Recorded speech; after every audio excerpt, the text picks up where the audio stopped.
All right, so as the title says, this is an introduction. This is not a comprehensive coverage of the topic, which would take weeks.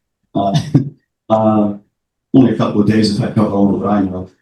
I actually did the presentation last week at the Philly chapter at the NMRA division.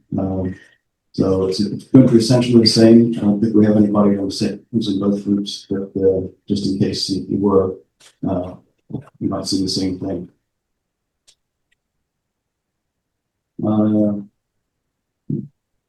So first I'll start with what is iron and steel. Iron is an element. Steel is made from iron combined with other things. There's hundreds of different kinds of steel used for different applications. You know, what's in a girder bridge is not the same steel that's in a piano choir. So you know, they make different steels for different purposes. This is a simplified diagram, believe it or not. You don't have to model all of this. You really don't have to model any of this. You could just have a carload of steel going down the tracks if you're modeling it. You know, nobody's the room to do all of this. This is one steel mill. This is the River Rouge plant of Ford Motor Company.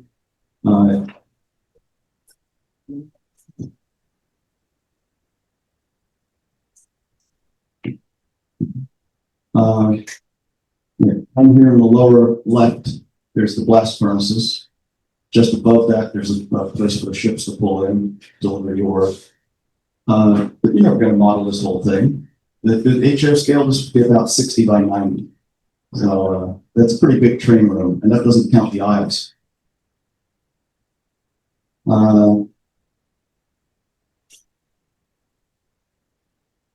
And of course, you don't have to model the entire process. You don't even have to model any of the structures. If you want to model a few, you can model some parts of it. But you don't have to do the whole thing. Now here's this car. This has 2 stories. You know, those steel plates in the model are going to be made into girders for the display. Then the second one is the truth, which is this car is too light and it needs some additional weight. There's no place to put it under the floor. So I used some small steel plates and put them in and put the blocking in based on the AAR loading manual. So the pieces of wood to hold the plates down, and they're bolted through the floor of the car to hold it in place. Now, the trains, you know, we tend to be biased towards trains in this group. And these are some of the ways that the trains are used to transport things from one place to another. I'm not going to read the list. Here's the PRR freight car fleet in 1956. You see it's pretty much a third boxcars, a third hoppers, and a third gondolas, and flat cars, covered hoppers, stock cars, very small percentages. The Reading freight car fleet was similar, except they had a lot more hopper cars, percentage-wise. Of course, not all those cars would carry steel, but some of them are. You know, some materials come into the plant in hoppers, gondolas, some go out in gondolas, tank cars, box cars. Here's a it's an X-29 being loaded with what looks like cast iron drain pipe. And there's one guy here with the forklift lifting it up to the platform, and the other guy's inside the car, putting it into the final location. Take this to the mailbox.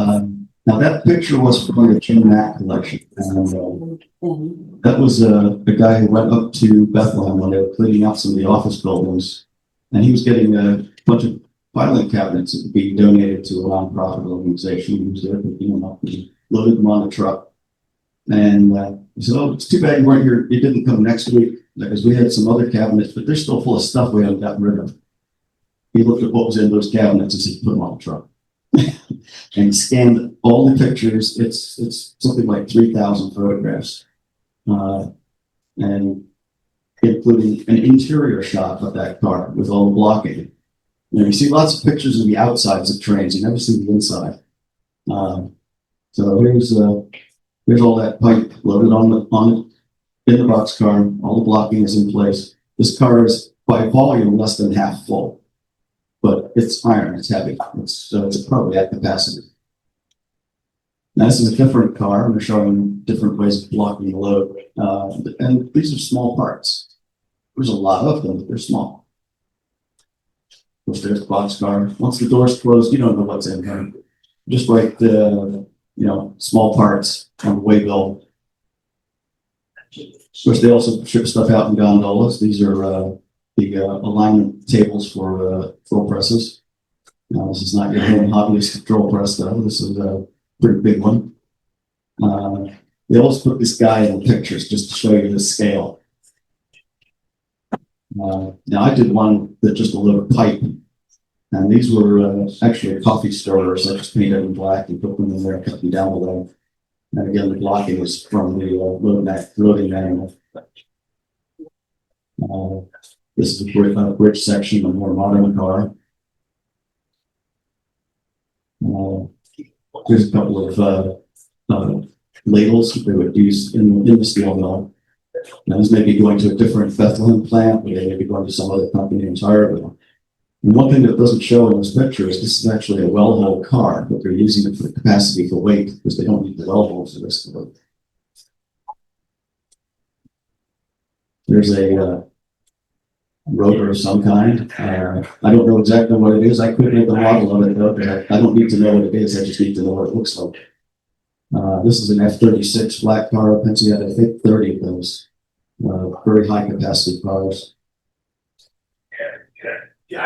Now here they are actually using the well hole. This is one of those alignment tables, and they're lowering it down into the car. It gives you extra clearance at the top. This one's so big I had to put it on the press center flat car and tilt it just to get it out the door. And then sometimes you need more than one car. This is actually sitting on two cars with a spacer in between. And if you notice, it hangs off the end of the third car. There's going to be a fourth car. And at the other end, there's a fifth car. I actually built a model of this, but I scaled mine down a bit so it fits on 3 cars. I don't need the 5 cars. Let's give you another perspective. There's the model, somewhat shorter. This actually runs around the layout. This is on the Gadsden layout. It runs on my home layout too, but I had to move back one of the crossbucks because it's a little too close. Now here's what how you load 120-foot beams in a 65-foot car. The ends hanging out of those 2 flat cars. And sometimes stuff goes by truck. I don't know how far these guys are going. I wouldn't want to drive too far with that kind of a load. And this car was just pushed outside of the shop because they're just cleaning up the scale that's inside this mold. This is a large ingot mold. Make these round ingots, and if they're doing the drive shaft for a ship or the shaft for a turbine or generator. He's in there just on a blanket wood. That's my model. That's just a piece of PVC pipe with some styrene half rounds and a little bit of extra pipe tubing for the lifting legs. And that's on the layout of the late Mark Rabbit. He did a lot of those steel mill drawings, and I figured if I've got the same model he did, I must be doing something right. He was a little expert. Now, hopper cars. The coal comes in hopper cars. It's converted to coke. If the coke is done at the mill, it's already there. If it needs to go to another place, when the coke goes back into hopper cars, it's sent to the mill. The limestone comes in, also in hopper cars. Iron ore can be in little ore journeys, or if they're running short, they put it in hopper cars. But they can't load it all the way up. You can see this car go by, you think it was empty until you look at the springs compressed down. Because iron ore is much more dense than coal, so they just put a little bit in each end of the car. Now, this is not the Grand Canyon. This is entirely man-made. This is up in Minnesota. This one, if you were to model this in HO scale, we've got the size of a football field. So, again, nobody's going to model that in HO scale, not even N scale. Now, there's some special equipment that goes into the mills. This one is pretty much unique. I don't think any mill has more than two of these. This is where they push the coke out of the coke ovens and they drop it into this car, and immediately it's pushed under a shower of water to prevent the hot coke from suddenly burning, because a bunch of ashes would be useless. This is a Walters kit. I did a little bit of identification figuring. I'm only including one of these, so I did the grab irons, and the back panel there was a flat piece of plastic with lines that inscribed on it. But I had seen the real thing, so I knew that was actually supposed to be open with bars. And I just drilled through. It's the most tedious job, but I liked the way it came out. Now the hot metal cars, we did get the metal out of the blast furnace. It's been had a lot of the impurities blown out and burned out of it. The hot metal comes out, goes into this kind of car. This one's turned sideways to prevent the water from getting in, rotting out. But they pour the hot metal into this car. It's insulated on the inside with the reflector for it, and then they can transport it to wherever it's going. There's the Walters kit. There's a little bit of use. And all of that stuff builds up around the edges. This is a smaller metal car. This one actually has a removable center section, so they can lift this up with a crane, put it in a machine with your pig iron. And then, of course, there's the slag, which is the waste products. That is lighter than steel, so the iron, so it's tapped off at a little bit higher level in furnace, and then it's dumped out to the slag dump. Originally, it was just a waste product. Later on, we found uses for it. Buildings used to have slag roofs, and crunch this stuff up, make it into granular material to put on running tracks. I ran on a few running tracks like that in high school. They've all been converted to more modern materials now. There's the slag car. There it is with a little bit of gump. Now, once the iron is converted to steel, they put it into these molds. And these little mold carriers are little short cars. A lot of places have them set to 3, so that's what I modeled. When the original numbers get burned off, or the rest of it gets just out there with a spray can, spraying the numbers on cars. So I did a few days like that. Once the ingots come out of the molds, they get put on one of these little carts. This is just all wheels underneath it. There's probably 30, 40 tons of steel on this little 20-foot car. Then they get taken to a rolling mill that roll down into slabs. These are still hot. Then the slabs get taken to another rolling mill, down into plates and sheets, and they're really thin, and they get them into coils. And coils go into the coil cars. These hoods, unfortunately, are so delicate that after every show, I have to reattach all that stuff on top.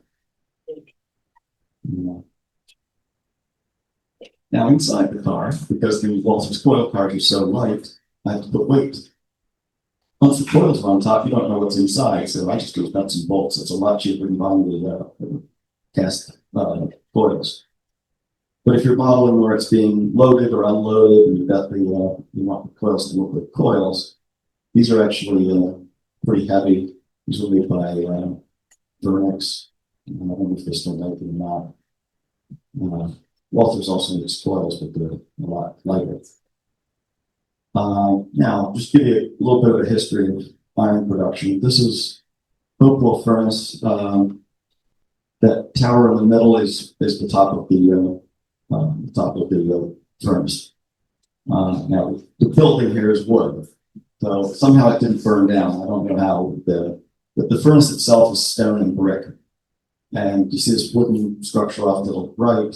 That's where the guys would push wheelbarrows full of coke and iron ore into the furnace and dump it down through a little hole where that grate is now to keep people from falling in.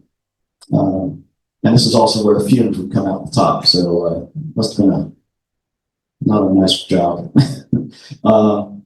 Now, the more modern ones, they actually capture a lot of those gases. They have some value. This one was operating in the 1770s. So there were no trains back then, no pollution control. This furnace, I think, produced about 700 tons a year. So it was not, at that time, it was pretty big. Now we're starting to do that in a few minutes. This one's almost the same era. I think these guys had a little more money because they made their cast house out of stone. But the furnace is still in the center there. Now this is a more modern furnace. These are already out of service, but these came in the late 1880s and into the 20th century. These ran up until the 1970s. Now, of course, these produce a lot more than 700 tons a year. It's probably more 700 tons a day or an hour. Here's the Carey furnaces number 6 and 7. These are all preserved out in the Pittsburgh area.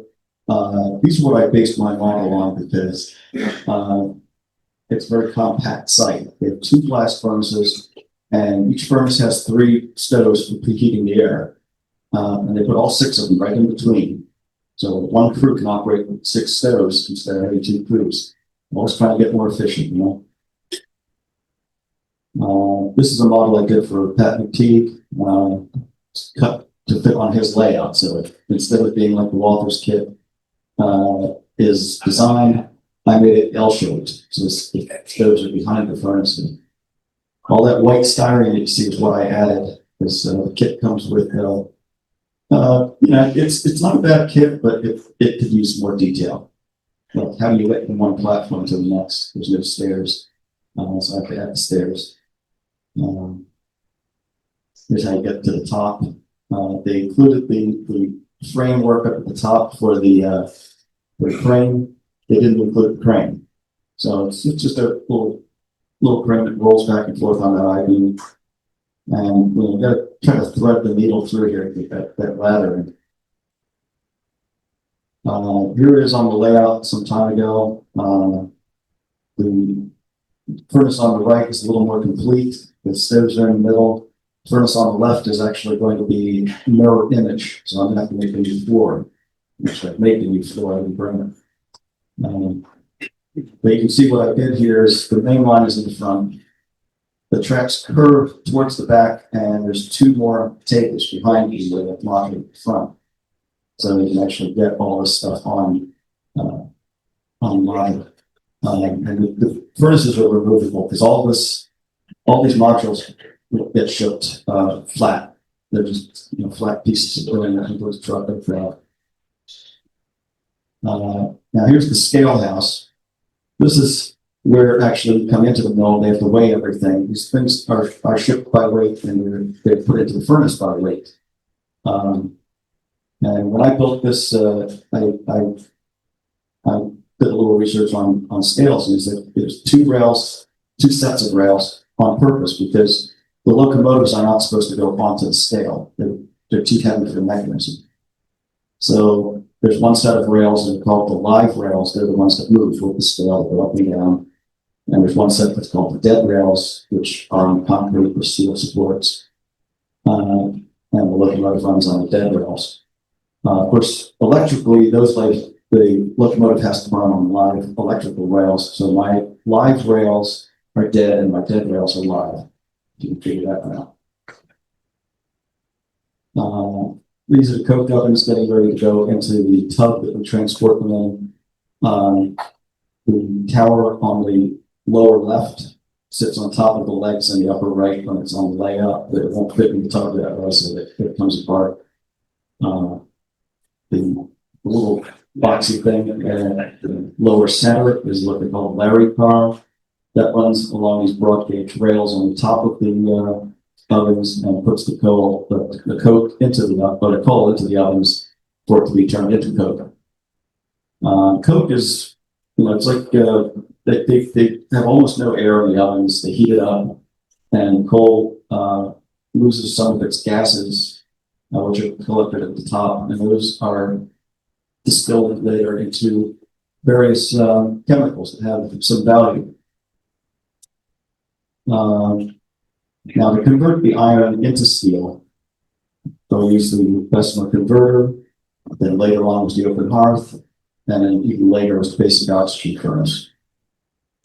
Don't need to know what all those furnaces are. They're converting from one thing to another, converting the iron into steel. This is the more modern version. This is the basic oxygen furnace. This one, unfortunately, I made the model, and it's going to go into a building with no windows. So, kind of just something to show. To do all these little triangular things. This is not completely scratch built. This is the basic. Well, we flip this over. There's the Walters water tank with the cut through the middle to add that ring and all the bracing and the triangles. So. You don't have to do a lot of scratch building. Now here's the mill buildings. This scares a lot of people off because this building is half a mile long. Now each air scale it's 30 feet. And I don't have 30 feet on the layout to put a building that's 30 feet long. So mine is only just a little under 4 feet. And it comes apart in 3 sections. It goes in the tub for shipping. Put some of the rollers inside there. Now, how do you save a little more space? These buildings are up against the backdrop. It's actually the foundry and forge are 2 buildings. They started out life as 1 building. It's the Walters car shop. You just cut it in half diagonal and put it up against the backdrop. You can't get a lot of cars in though. They fill the space. There's another building that's angled into the backdrop, and another one that runs along the backdrop. And there's all the support structures. We've got the employee locker room. We got the tanks for there's trucks driving around the mill. We have gas and diesel. Paint shop, sign shop. Here's part of the layout. And if you split up a seam by going around a corner. That even works on a fixed layout, but we have to do it on the modules. Over at the left, you can see the 2 rolling mills are also angled into the backdrop. The long ones over on the right. Some more support structures in the middle. Always plan ahead. This is before one of the shows. Before every show, I do a layout plan, and it can be different every time. Now, of course, a fixed layout you're only going to do once. Maybe you do another layout, but it's easier to change it before you build it. Now, I mentioned that AAR loading manual. This is the actual title. It's rules governing the loading of commodities on open-top cars. Paper versions get updated periodically, or it used to be. I don't think they do the paper version anymore. I found it online. It's the current version. You don't have to write down that URL. I have a list of references. So anybody who wants that, send me an email or like I said, on here, you can do it in the chat. This is a basic introduction to steel mills. This was done in 2010. This gives you a little more detail. This was originally done in 1995 when Walters blast fittings came out. And then when they stopped, when it ran out, the NMRA reprinted it in 2010. I believe that is still available. This is the book that title was based on, which is, this is a prototype book. This was written for people working in the industry. So this gives you a lot more detail than you need, but there's plenty of good information for modelers, and these show up online. Usually not terribly expensive, although some people put rare on everything. And some of them, this 1920 edition, I found digitized online. And again, I have that whole URL is on the sheet of references, so no need to type that all in. These are a few other sources. Some of these are videos that show the process. And this is more for the modelers. There's two volumes on modeling the blast furnace, and you have other ones for components and support structures. Materials, some of the suppliers. Some of these you may find at your local hobby shop. We'll check there first. And then if you want a list of the reference sources, give me your name and email address, just your email address, whatever I need. And then I can send the list to you. So, are there any questions? I have a question about slag cars. Hang on a second. I have a question about slag cars. Torpedo cars, I used to see that done, and it never occurred to me to wonder, when they tap the furnace, do they get iron, blast furnace iron, and not slag? And do they later tap it to get the slag, or does it come out in a mixture? But that when they pour in the open air, they get slag. You got a photograph of it. That used to light up the sky. Okay, I'm not sure if they do it at the same time, or I think they did slag after the iron's tapped out. Because the iron would go into that torpedo type car, and then the slag goes into the open top pots. I think they do the iron first because that's what they really want.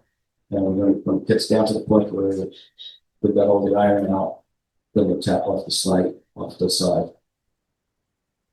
Any other questions?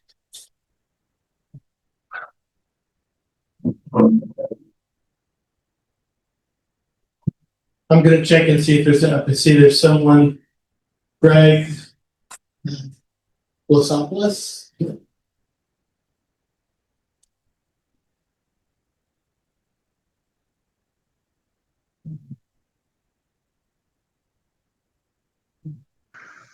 Sorry about that. Fred, can you hear me okay? Yeah, I can hear you. Great. So great presentation. Appreciate it. I love the fact that you noted Mike Rabbit. I thought Mike was an incredible steel mill modeler. Unfortunately passed. I had a question regarding his archives. I heard that I guess a portion of his archives had gone to Star Model Railroad. I was curious if you know anything about that, because he had amazing amount of books and photos and drawings. He actually did a lot of the drawings that if you ever go online, you look for the real size blast furnace drawings, because the Walthers model, to my knowledge, the Walthers model is about 35% smaller than what it should be, but he did the actual drawings for that in HO scale. I was just curious if you know if any of that information went over to Star. I'm not sure what went to Star. I know there's a place up in Bethlehem that has some of his stuff. Not everything out. Okay. Yeah. Great presentation. Thank you. I got it, Fred. That's Michael Burston. Lynn, my wife, and I both went to Drexel University in the 1970s. Michael Rabbit was the Mandel Theater director, and we got to know him quite well. And every New Year's Day, he would have an open house in his West Philadelphia home where he would display his basement model railroad that he'd always dive into late at night to work on. But it's 9% blast furnace. Michael got a metallurgical engineering degree from Case University So he absolutely knew the background of the steel industry inside and out, but he got bored with it and decided to go to the theater of crafts, went to Western University, but merged with the other university. But that's how he knew all the accuracy on that. He also went through, did a tremendous amount of research for the Allenwood Steel Company's archives, which he donated to the Railroad Museum of Pennsylvania. But I think that was just for the railroad operations, and I kind of lost track when he got ill where he went with his modeling displays and collection. But he had the metallurgical engineering background, so he knew all the intricate details, and he modeled it precisely. It was astonishing. Yes, his last home was out in Wayne, PA by King of Prussia. He had a 2-car garage out there that he did it, but I remember when he got sick or something and moved up to Massachusetts and then obviously passed. But thank you. That's good information. I'll look into the Railroad Museum of PA and see what they have on the Allenwood archives. I think he also used to mention Bowling Green a lot. There's a lot of information around the steel industry, as well as the Hagley Museum has a lot of information. Thank you. Thanks, Fred. Good presentation. Thanks. Any other questions? All right. Well, thank you very much, Fred. It was a very good presentation.